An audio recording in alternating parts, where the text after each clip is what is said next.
Good morning, students. I'm your primary lecturer, Ms. MP Maloka.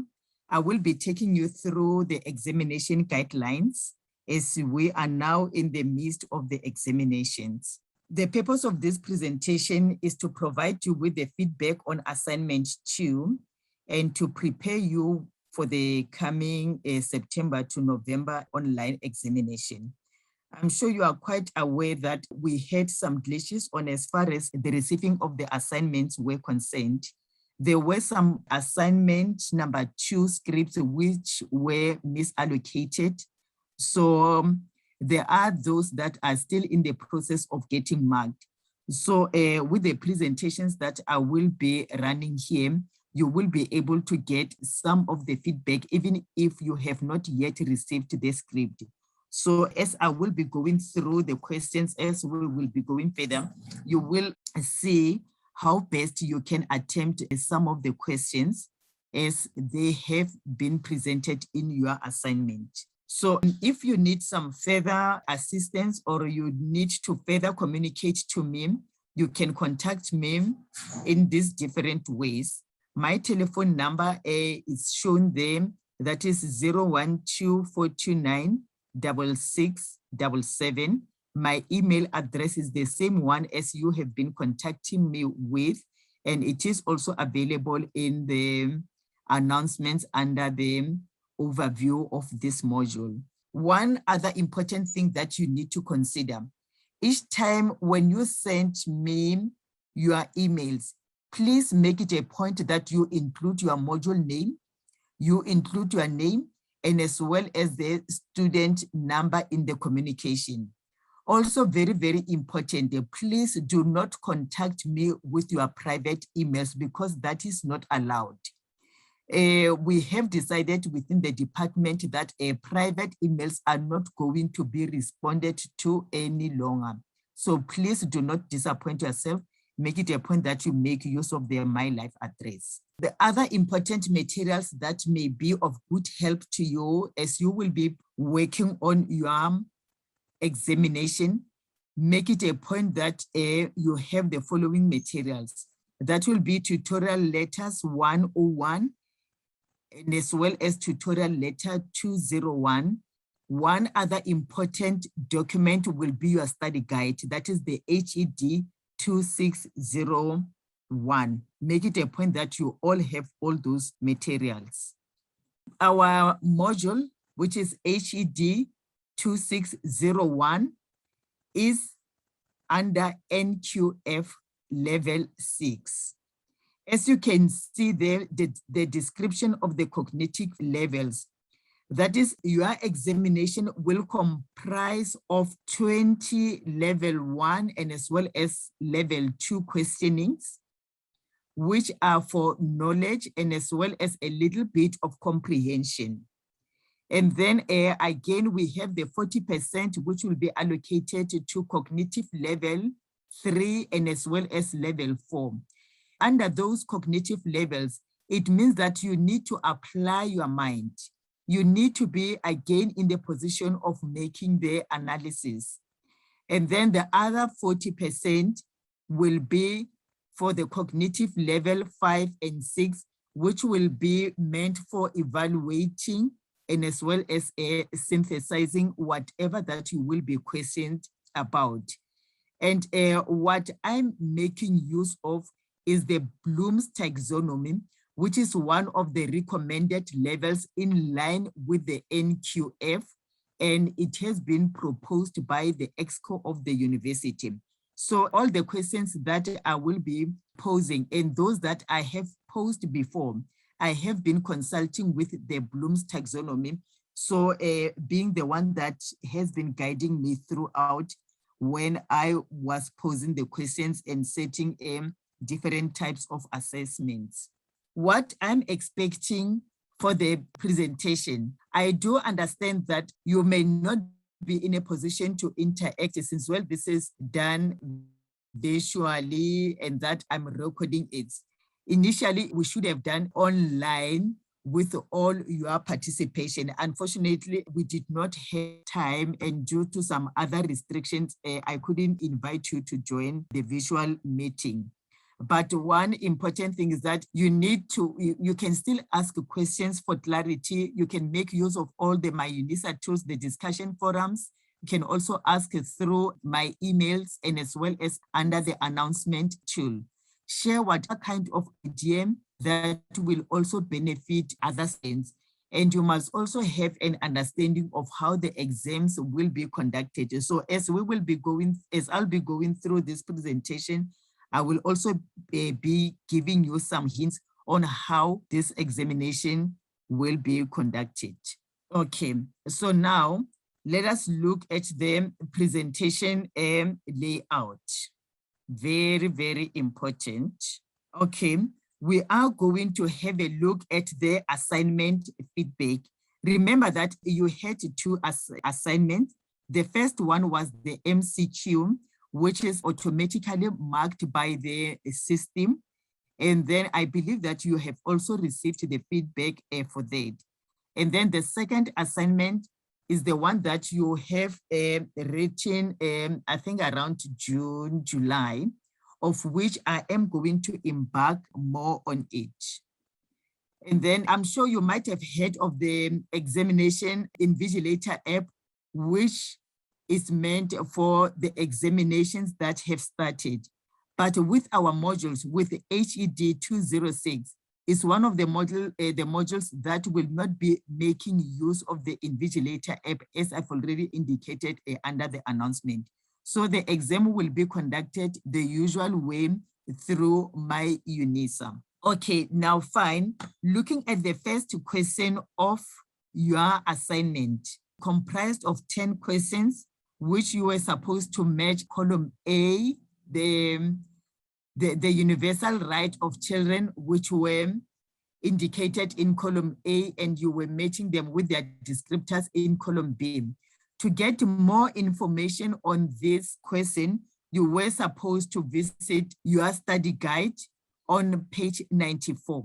That is, that portion comprises of the policy documents which are associated with the universal right of children related to early childhood development. In case maybe you might have missed most of the information or their descriptors, then kindly refer to page 94 of the study guide. The other questions that we had was that one of question 2. This question was based on the importance of history in early childhood education.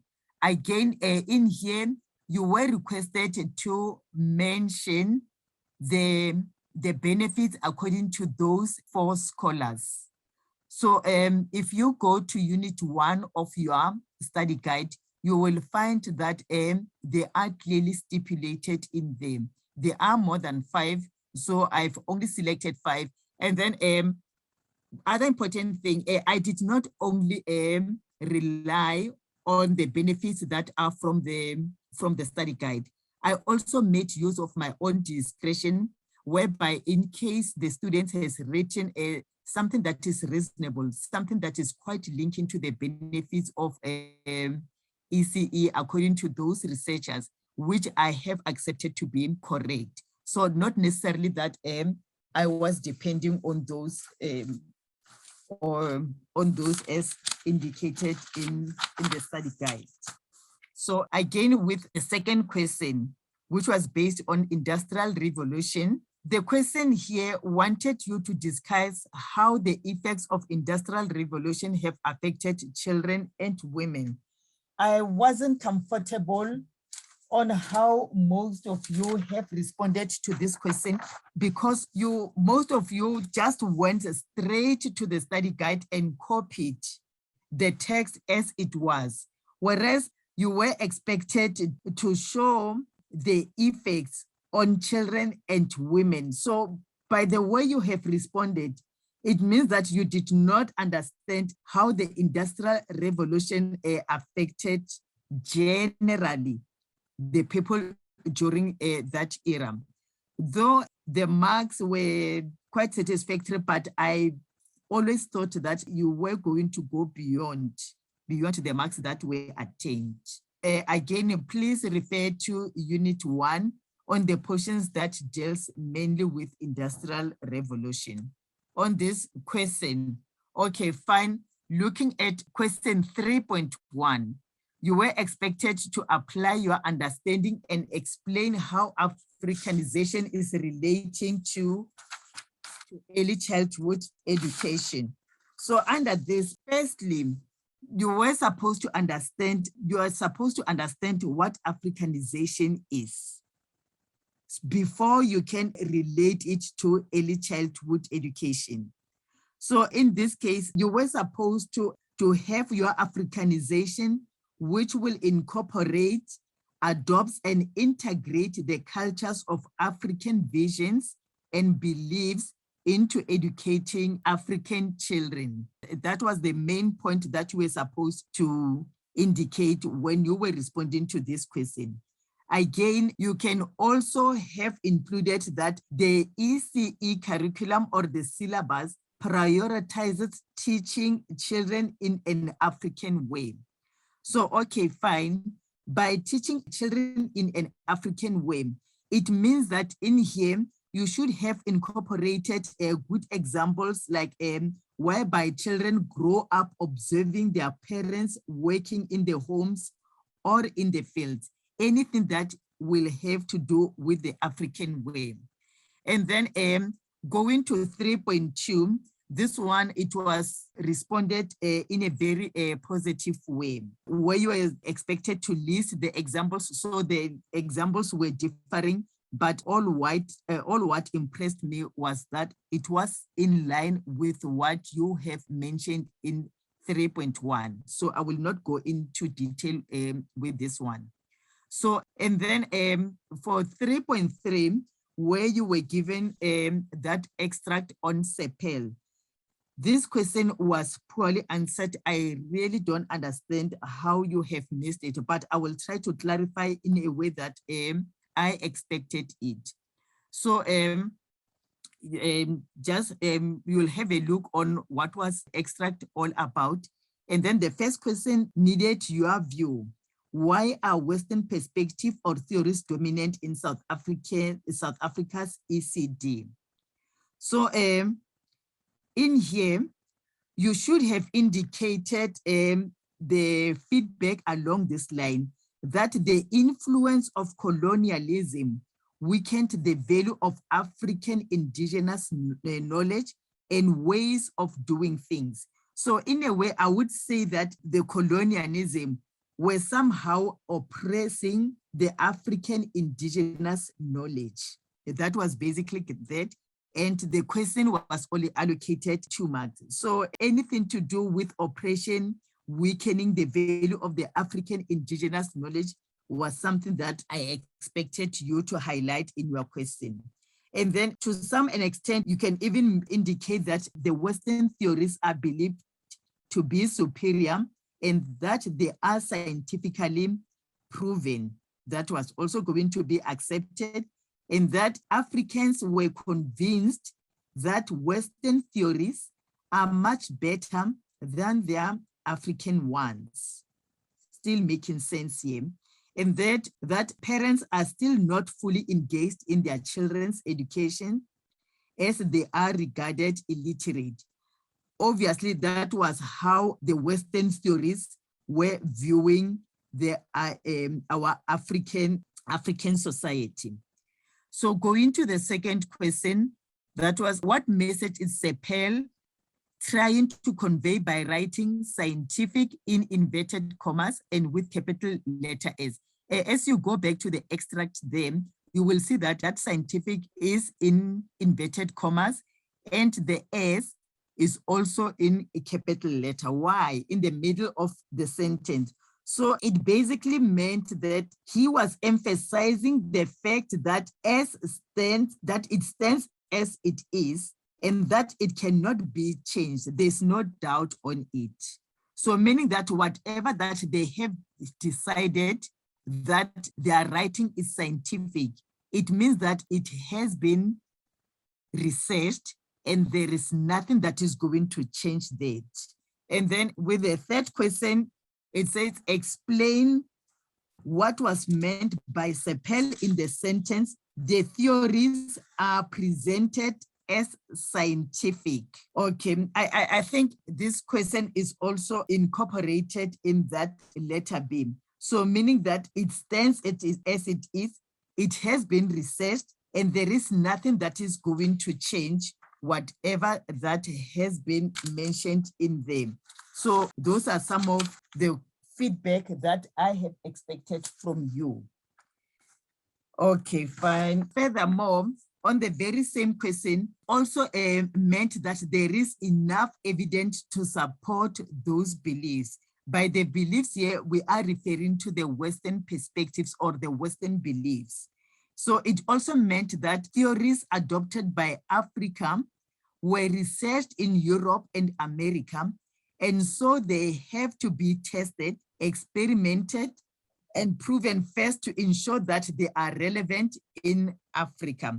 So unfortunately, in our Africanization, we did not have any theories which were tested or scientifically proven.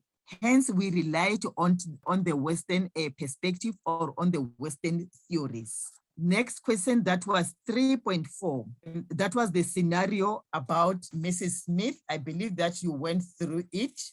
So the question says here, to ensure that Mrs. Smith is an expert in her work as an ECD teacher, you were supposed to identify the 3 key elements of quality education that is mandatory for her to possess. So when you were responding to this question, it was important for you to read the question properly before you answer it, because I could tell that most of you did not understand this question, irrespective of us having those quality elements of ECD on how to teach.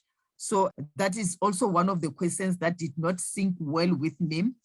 Even if you did not go straight to those factors that are mentioned in the study guides, but you should have linked your feedback with those elements. For instance, some of the elements that are key to these questions was those such as teacher qualification and education. That is key. That is very, very key. So obviously, all those appointed teachers, they must have the relevant teacher qualification and education. And then they must also have the approaches to learning. How are they going to deliver their teaching? And then the other important key elements then was that one of inclusive and forward-thinking curricula, collaborative effort, and then access to center-based or non-center-based learning, safety of the child, including a positive learning environment. So you should have thought of aligning whatever that you have written with these key elements. And then going forward, the next question is also linked to 3.4a. So it said, since Mrs. Smith is also responsible for the induction of new teachers, and then I wanted to find out the element that you mentioned in A that would be considered important for new teachers. And then you were supposed to motivate your answer. So under this question, you were going to select any of the key elements that you have mentioned in 3.4a.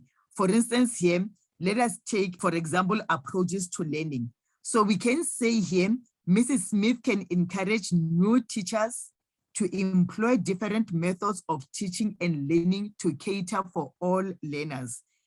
Always bear in mind that when we teach learners with different capabilities. So they must all be catered for. Looking on inclusive education that is promoted in our CAPS document, and also being directed wherever in the education system of South Africa.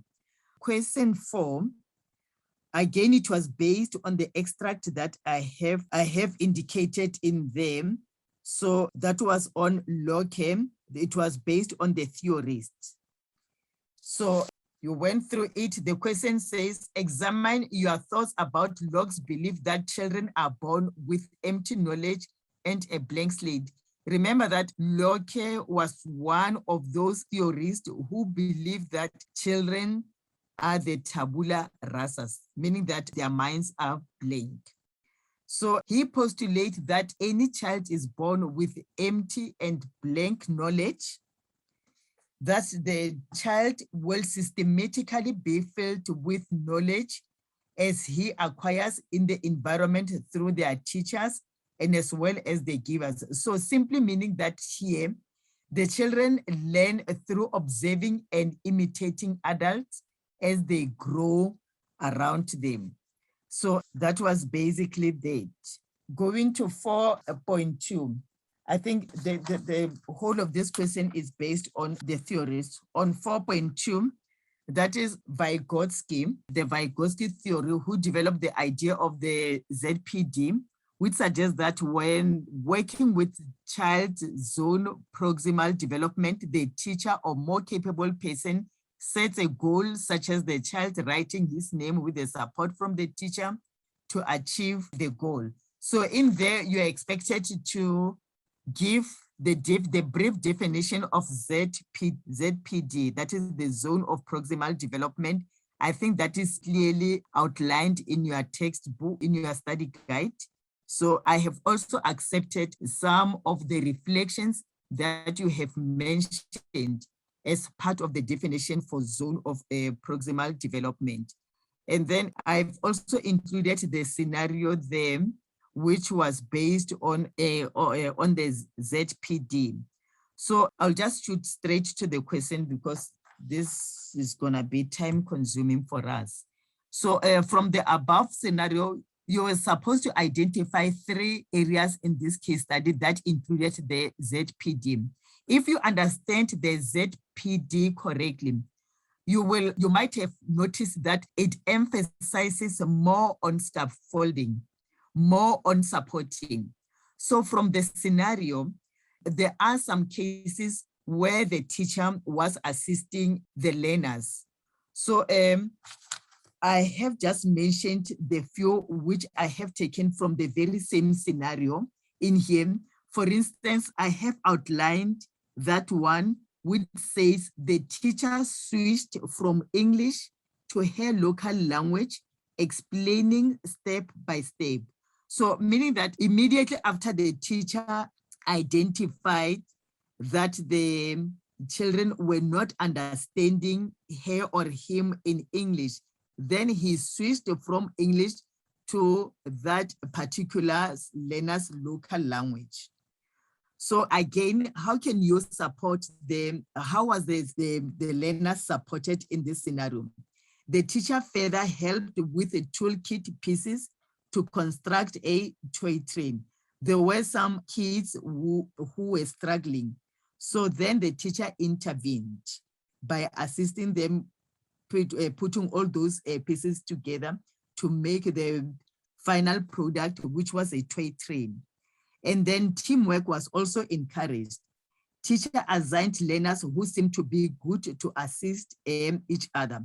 So when we talk about the zone of proximal development, that is more on supporting others by the teacher or through others who are capable. And then again, we have 4.4 based on the Montessori philosophy. So the questions goes like this. It has always been a goal of Montessori education in the classrooms to make the children independent and be able to do things for themselves. So now with this question, you were supposed to reflect on Montessori's beliefs. So if you are to follow this theory principle of Montessori in your classroom, assess the advantages or benefits that will be earned by your learners. In this case, obviously, the feedback will vary. But what I have highlighted and what I have preferred you to have written was that Montessori's method cultivates children's natural curiosity, which inspires creative. Montessori believed so much on children who can do on their own. She believed so much on creativity. And then, so this inspires creative thinking and empower children to become lifelong learners. You know, in a way, it somehow helps the children to develop an intrinsic desire to learn on their own. It also promotes some kind of self-confidence. So those are some of the things that you would encourage in your classroom. It also promotes a self-discovery learning. This theory of Montessori also enhances a social interaction because children come together and help each other with whatever that the teacher would have assigned them to do. So children, by using real life objects which expose them to handling those objects correctly with respect, thereby preparing themselves for real life through touch or smell and sight. Okay, we are moving to the next slide now. That was question 5. You were requested to download the articles, which was based on work and play in early childhood education. So this one was based on the views from Nigeria and South Africa. It was actually more of a comparative study on what was done in Nigeria and what was done in South Africa. So as I was going through the article, I spotted out the differences and as well as the comparisons. I mean, the similarities. Those are the ones that I have posed these questions based on them. For instance, with 5.1 here, it says, from what you read, compare how a child's direct approach can be distinguished from teacher-guided play. So in this case, each time you compare, even though I did not mention it then, I would prefer you to respond to these types of question in a table format. It becomes very easier for the marker to distinguish very quickly that, okay, in here, maybe for child-directed approach, you mentioned this, and then differing from the teacher-guided play, in which you have also highlighted some other key points in them. So, okay, fine. Starting with this child-direct approach, this is just a guideline, not necessarily that I was focusing on the guideline that I will be sharing in here. You have given a variety of child-direct approach feedbacks, which were also quite relevant to what I have also prepared here. So under the child-direct approach, children should be able to construct what they learned and be actively involved. So the teacher provides the children with resources so they learn on their own way. The teacher will just observe to make sure all children are taking part in the activities. So when we talk about the child-directed approach, it means that the child is the one who is facilitating, but through the supervision of the teacher. So now we have what is happening in a teacher-guided play, according to that article. So children become passive participants and do not use their knowledge and creativity. So therefore they become bored and not interested in learning. So that is somehow the downside of teacher-guided play.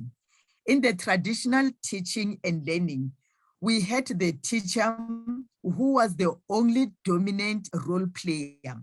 The children will be so passive from when the period begins up until the end of the period, as a result, leading them to sleep, leading them not to concentrate anymore.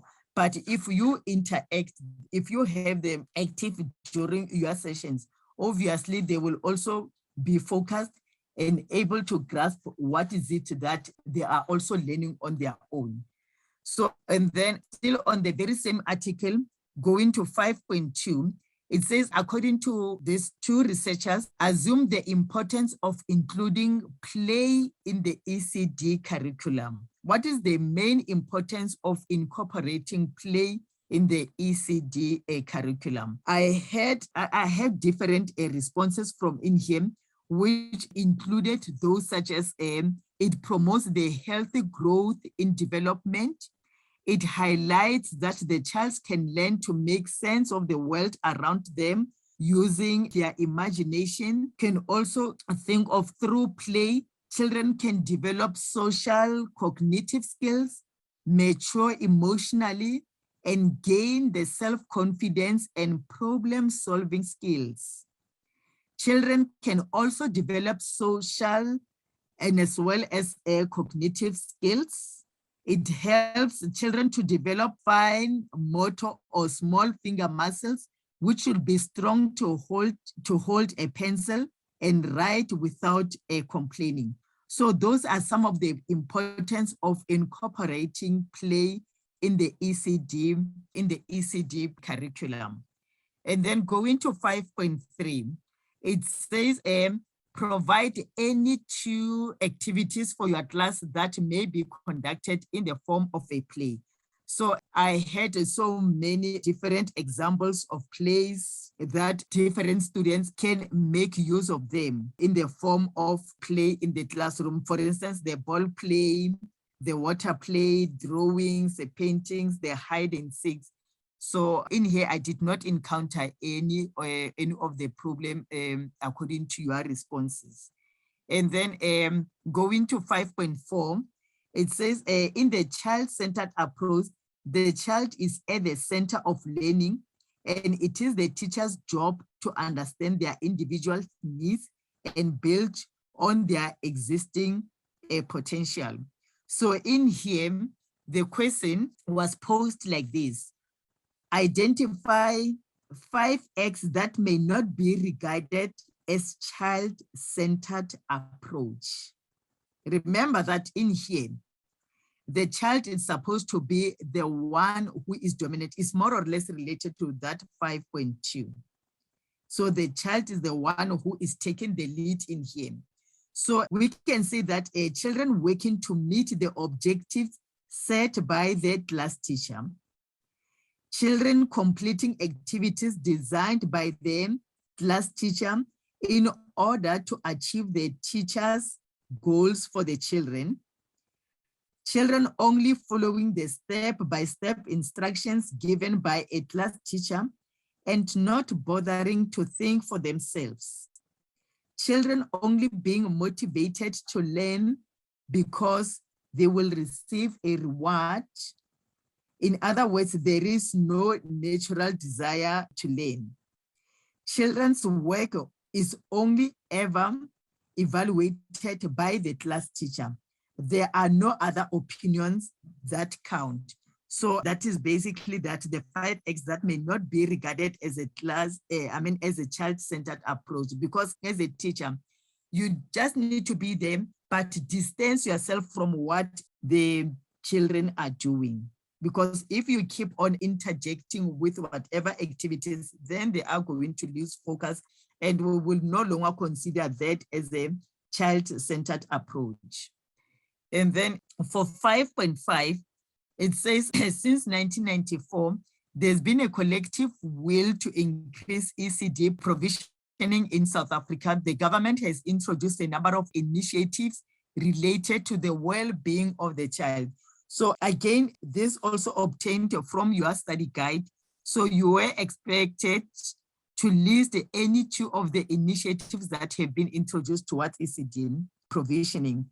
They are quite in numbers, but to name a few, we have those such as free medical services for pregnant women, and then establishing a directorate for ECD within the National Department of Education.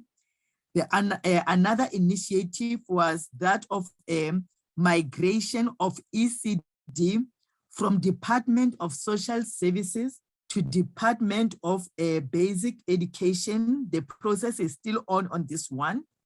And then again, establishing a children's section within the Department of Social Development. So if you visit your study guide, I think there are a number of them. You can also refer from that. And then going to question 6, which I guess will be our last our very last question. That is the table containing the historical event in the education system. You were supposed to copy this table, and next to each historical event, you are expected to provide the relevant core principle as mentioned in your learning guide in Unit 4. So for this one, more information on this, you can visit page 69 of your learning guide under Unit 4. So you can see we have various core principles that are related to this historical events. We have those such as holism, rights of children, family preservations, integrations, accessible, rights of children, okay, I've mentioned, and then also the child-centered, the participation. So if you can visit your page 69 of your learning guide, you'll be able to understand this much better. And then 6.2, that is an investigation, which you are supposed to read the code below and complete the activities which were given underneath. So the question here for A, you are supposed to conduct a brief research on the evolution of South African curriculum in education since 1994 to the current curriculum. Okay, you were given some restrictions of the wording there. So in this case, you know that since 1994, South African curriculum has evolved in different ways. For instance, we had the curriculum 2005, which was introduced in 1997. As the first outcome-based education. And furthermore, the curriculum was valued as it was seen to move away from content-laden approach, which dominated the apartheid era. So this is one of the curriculum evolution that we have witnessed that came about with the new dispensation. And then immediately after the curriculum 2005, which was introduced in 1997, we had the RNCS, which was introduced in 2007 and still continued to be problematic, where teachers complained about administrative overload and further changes to the curriculum were affected. And then in 2010, we had another curriculum which was introduced, and that was the NCS. So teachers, again, were still struggling to know exactly what to do and needed the supportive curriculum. So that also prompted the curriculum that was used then in 2010 to be reviewed. And it was reviewed from that 2010 up to 2012.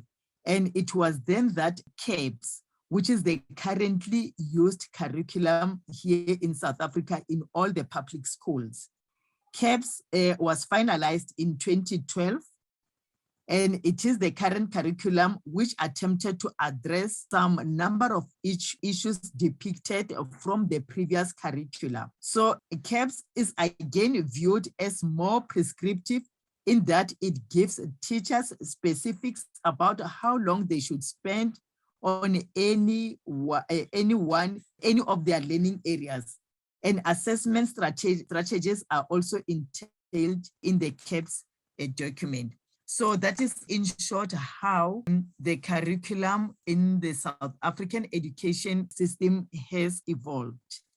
So, and again, I was not happy with this section because most of you did not respond to the question that was posed. Instead, you deviated too much and just write generally about the curriculum, whereas the key question here needed the evolution of the curriculum since 1994. But anyway, I hope that with the guidelines that I'm giving you will be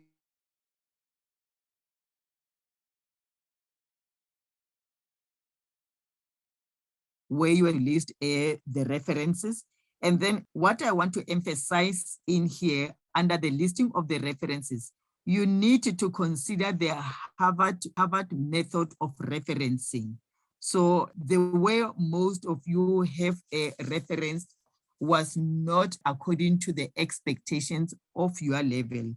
So kindly refer to Harvard ways of reference. For preparing your examination, you need to refer to tutorial letter 201 for more information. It is already posted on my UNISA site. I've already indicated on the beginning of this session that for more materials or sources, you have those supporting documents, the tutorial letter 101, and as well as this 201, which is mainly for preparing for your examination. You all know that UNISA has moved to online examinations, and please note that there is no venue-based examinations. Make sure that you have access to my UNISA and you have activated your My Life email account. I have already alluded that we are not going to entertain any private emails. Most of you are still communicating with me through the Gmails and as well as some other email addresses which are not the My Life. So make sure that you activate that. And during your examinations, please make sure that you have sufficient connectivity. You might be so far knowing of the problems of connectivity in your area. So just try to move to a place where you know that you won't have some disturbances in the interim of your examinations. So scope, as like I have been receiving some avalanches of emails where students have been requesting the scope for the examination. So note that as lecturers, we are not allowed to demarcate or give any scope specific work for examination purposes. So that is why we have been referring you to tutorial letter 201, which will be of more guidance to you. Unfortunately, when I was preparing the slides, it was indicated that even HED2601 will be making use of the Invigilator app. So that is not applicable to our module. So you may ignore this. You will only be writing your exam through my exam as we did before. And I thank you. I have given you my particulars and as well as my details. In case you need to get hold of me, you can send an email. You can also reach me on my landline, which is also shared at the beginning of this presentation. Thank you very much. And I'm wishing you all the best for your examination.